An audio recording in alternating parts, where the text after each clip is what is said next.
Hello and welcome to another Airsoft Reports presentation. Today we have a very special comparison test of the Echo 1 G36-C against the Classic Army G36-C. Now this comparison test has been a long time coming, but before we get into the meat of the reviews, we'd like to explain what we hope to do today. What we do not hope to do is to tell our viewers whether or not one particular brand is better or worse than the other. They each have their merits, and of course those merits are going to be based in some part on price, and also in terms of velocity, rate of fire, and things of that sort. Now, we have the Echo 1 G36, and of course we have the Classic Army. Now, we've had our Echo 1 for almost a year now. We've skirmished with it extensively. We've had no mechanical failures to date. The Classic Army has been with us for about 6 months, and although we haven't had the same time with this particular gun, we actually have used it more than the Echo 1. We feel that this is a fairly accurate representation then in terms of how these two guns can compare to each other in a skirmish.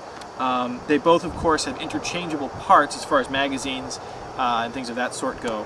Their gearboxes are very similar. We have not actually fully disassembled them. From what we can tell, the fuse placement and wiring are slightly different. The Classic Army of course has a little bit thicker wiring. It seems to be put together a little bit better. Fuse placement on the Classic Army though is a little more difficult, and we'll get to that a little later on. With the Echo 1 from our test, ironically its rate of fire is a little bit lower, but its velocity is a little higher. Our Classic Army is clocked around 300 feet per second, a little higher, sometimes 320. The Echo 1 by contrast has consistently been around 345, sometimes upwards of 355. The Classic Army does seem to put the BBs out there a lot quicker. You'll see in the vid we make later on how much of a difference there is, with fully charged batteries of course. Now we've cleaned the barrels extensively. Like I said, we've used them a lot. There was a lot of crud basically built up in the barrels. Today unfortunately we have a little bit more wind than I'd prefer, but it shouldn't affect our tests too significantly. You may see some flyers though as a result. Alright, let's get into the meat of the review and we'll compare them side by side. Now our Echo 1 is positioned on the top of your screen and the Classic Army of course on the bottom. We like the G36-C as an airsoft gun in general. The high cap mag, the compactness, especially with the folding stock, the accessibility or the accessory options with the rails and the magazines that have the lock in the feet make this an excellent airsoft gun, especially for a first timer. But even the experienced tend to like this gun and gravitate towards it. Now the function on these two guns is, for all intents and purposes, identical. There is nothing that one has that the other does not. They both try to copy the Tokyo Marui version, and they do so quite well, we think.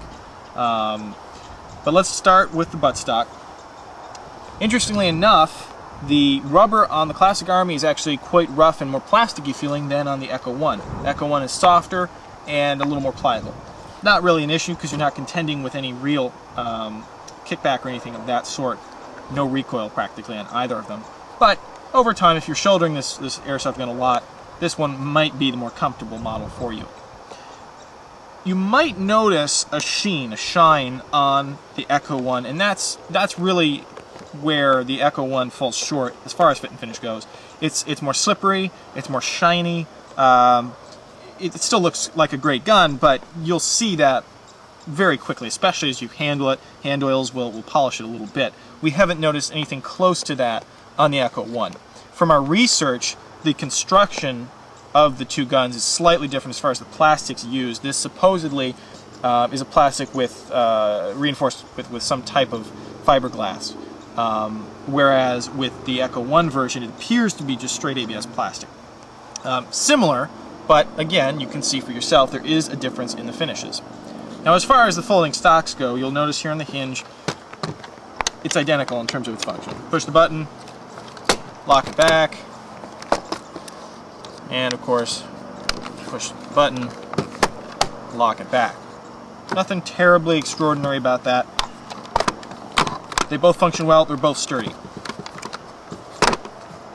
Now as far as the switch gear goes, your fire selector switch looks a little better in the Classic Army, we think. It's brighter and it's certainly easier to read. They use a more visible paint.